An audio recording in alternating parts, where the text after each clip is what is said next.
নজর রাখবো রাজ্য বিজেপির সদর দপ্তর মুরলীধর সেন লেনে। সেখানে বিজেপির প্রতিষ্ঠা দিবস পালন। উপস্থিত বিজেপি রাজ্য সভাপতি সুকান্ত মজুমদার বক্তব্য রাখছেন।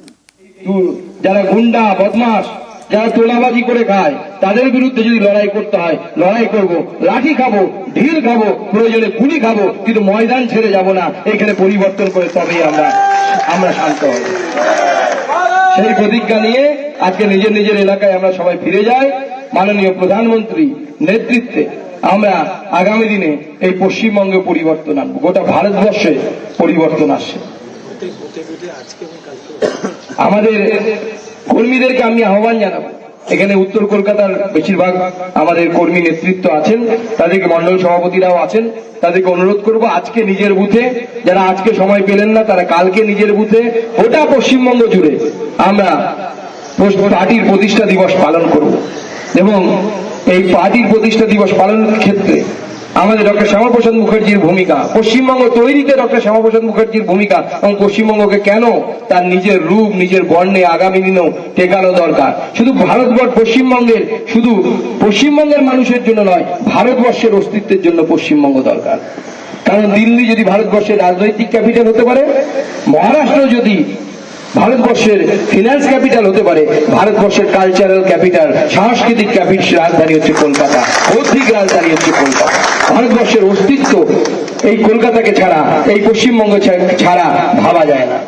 তাই পশ্চিমবঙ্গকে আমাদেরকে রক্ষা করার লড়াইয়ে নামতে হবে। এটা শুধু মুখ্যমন্ত্রী, বিজেপির মুখ্যমন্ত্রী বানাবো তার লড়াই নয়। ডক্টর শ্যামাপ্রসাদ মুখার্জি এবং তার সাথীরা যে আত্মবলিদান করে গেছেন, সে আত্মবলিদানকে বাঁচিয়ে রাখার লড়াই। সেই লড়াইয়ে আসুন সকলে মিলে ঐক্যবদ্ধ হয়ে সামনের দিকে এগিয়ে যায়। বন্দে মাতারাম, ভারত মাতা কি জয়, বিজেপি জিন্দাবাদ।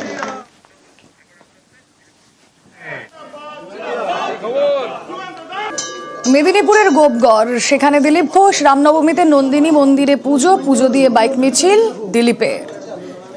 রামনবমীতে নন্দিনী মন্দিরে পুজো দিয়ে দিলীপের বাইক মিছিল। কথা বলবো, আমাদের প্রতিনিধি পারাদীপ রয়েছেন সঙ্গে। পারাদীপ,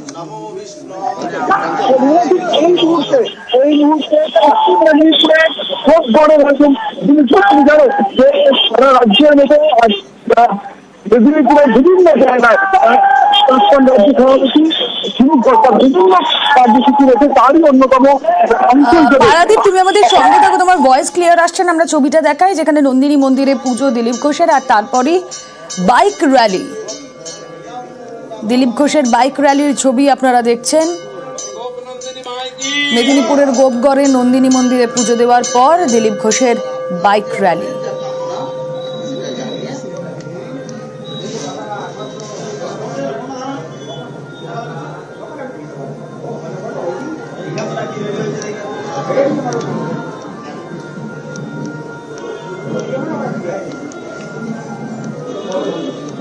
কথা বলবো, পারাদীপ প্রতিনিধি রয়েছেন আমাদের সঙ্গে। পারাদীপ, প্রথমে যেটা বলবো যে তুমি জানো আজ রামনবমী উপলক্ষে সারা রাজ্যে রামের যে জন্মতিথি, শ্রীরামের জন্মতিথি, সেটা উদযাপন করা হচ্ছে। এবং তারই অংশ হিসেবে মেদিনীপুরে প্রাক্তন রাজ্য সভাপতি দিলীপ ঘোষ, তিনি বিভিন্ন এবং সকাল থেকে বিভিন্ন কর্মসূচি অংশগ্রহণ করছেন। এবং তারই অন্যতম আজ মেদিনীপুরের গোপগড়ে এসেছে তিনি এই মুহূর্তে। এবং গোপগড়ে গোপিকা নন্দিনী তার মন্দিরে এই মুহূর্তে তিনি নারকেল পাঠিয়ে পুজো দিলেন।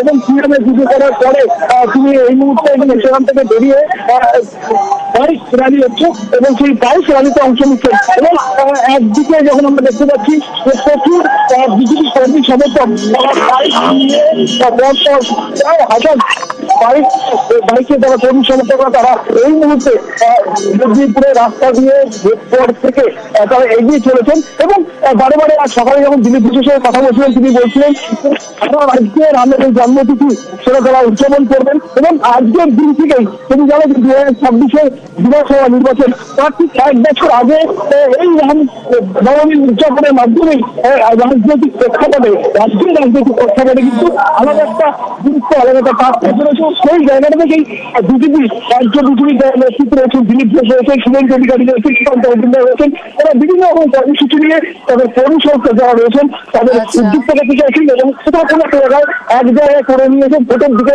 ফোকাস থেকে নজর রেখে কোনো কর্মসূচি থেকে তারা এখানে করার চেষ্টা করছেন। বেশ বেশ, সেই ছবি আমরা আমাদের দর্শকদের দেখাচ্ছি যেখানে নন্দিনী মন্দিরে পুজো দেওয়ার পর দিলীপ ঘোষের বাইক র্যালি চলছে।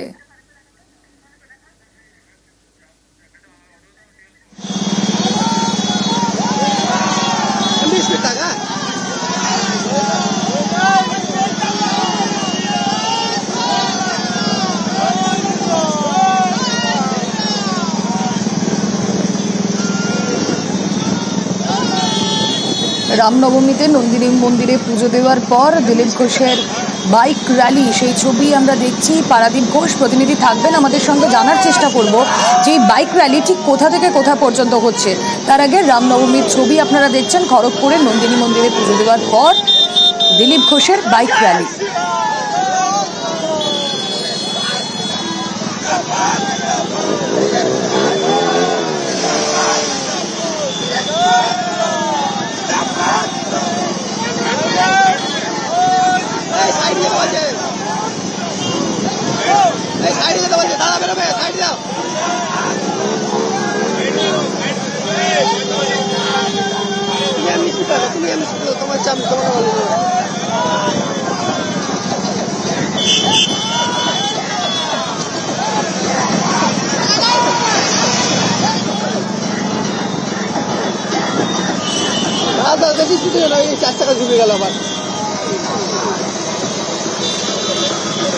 ভারতবর্ষে রাম রাজত্ব প্রতিষ্ঠা হচ্ছে।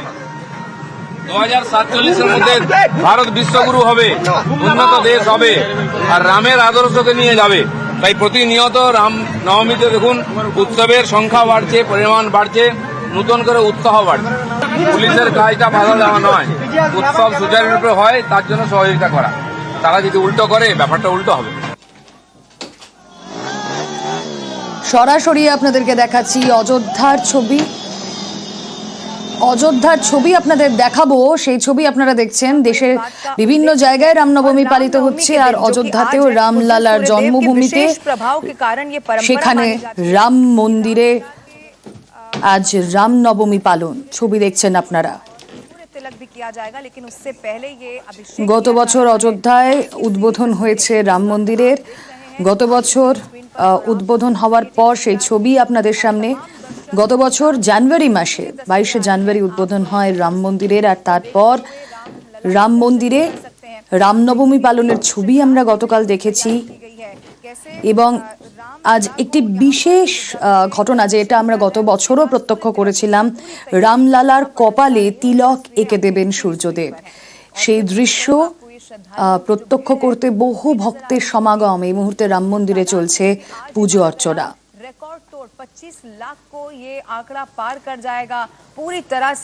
আজকের এই দিন গোটা দেশ জুড়ে পালিত হচ্ছে রামনবমী, এবং অত্যন্ত পবিত্র এক উৎসবে সামিল হয়েছেন 8 থেকে 80 অযোধ্যায় বিষ্ণুর সপ্তম অবতার এবং মহাকাব্য রামায়ণের নায়ক ভগবান রামের জন্মতিথি উদযাপন করতেই এই আয়োজন। চৈত্র মাসের নবমী তিথিতে পালিত হয় উৎসব। ছবি দেখছেন আপনারা, রামনবমীর ছবি। রাম মন্দির অযোধ্যা থেকে সরাসরি প্রার্থনা, ভোজ সহ আরো অনেক কিছুর বন্দোবস্ত রয়েছে অযোধ্যার এই রাম মন্দিরে। এই দিন পুজোর সবচেয়ে গুরুত্বপূর্ণ আচারগুলির মধ্যে একটি হলো সূর্য তিলক। সূর্যের রশ্মি দিয়ে রামলালা মূর্তির প্রতীকী অভিষেক করা হয় বছরের এই দিন। গত বছরও আমরা এই ছবি দেখেছিলাম।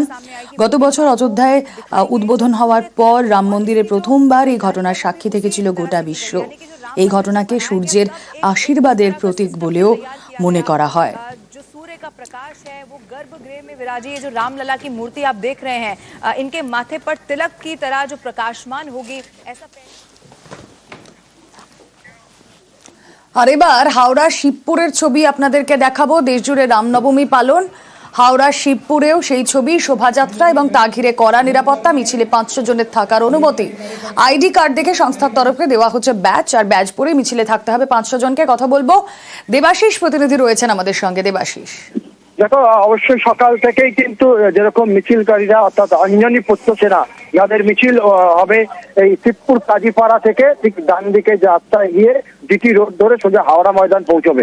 এবং অবশ্যই আমরা জানি উচ্চ আদালতের বেশ কিছু নির্দেশিকা রয়েছে, এই নির্দেশিকা মেনেই তাদেরকে মিছিল করতে হবে, অর্থাৎ মিছিলে 500 জন থাকতে হবে। এই 500 জন কারা, যাদের আইডেন্টিটি পুলিশের কাছে জমা দেওয়া হয়েছে, তাদের নাম ডেকে ডেকে তাদের একটি ব্যাচ দেওয়া হচ্ছে, সেই ব্যাচ পরেই তাদেরকে হাঁটতে হবে মিছিলে, আর ব্যাচ না থাকলে সেই মিছিলে যোগদান করা যাবে না।